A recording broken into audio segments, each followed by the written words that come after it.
Hi friends.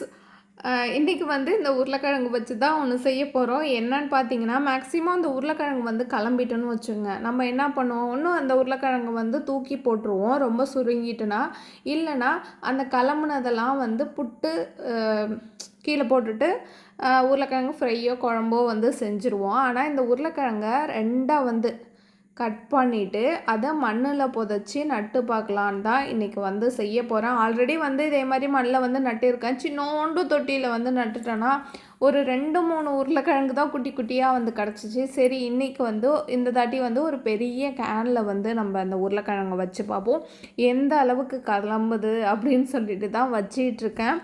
மேலாப்பில் வச்சாலே இப்போ வந்து போதும், ரொம்ப ஆழமாக நோண்டி வைக்கணும்னு இல்லை, மண் கொஞ்சம் உதிரியாக இருக்கிற மாதிரி வந்து இருக்கணும். இப்போ வந்து உருளைக்கிழங்கு வச்சுட்டு லைட்டாக வந்து தண்ணி தெளித்து விட்டுட்டு ஒரு 2 வீக்குக்கு அப்புறம் எந்த அளவுக்கு கிளம்பியிருக்குன்னு நான் உங்கள்கிட்ட வந்து காமிக்கிறேன். 2 வீக்குக்கு அப்புறம் செடி வந்து இந்த அளவுக்கு தான் அந்த உருளைக்கிழங்கு செடி வந்து கிளம்பியிருக்கு.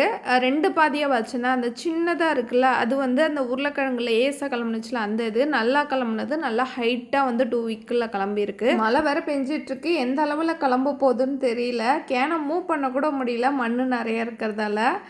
எப்படி கிளம்புதுன்னு பார்க்கலாம். தேங்க்யூ, பாய்.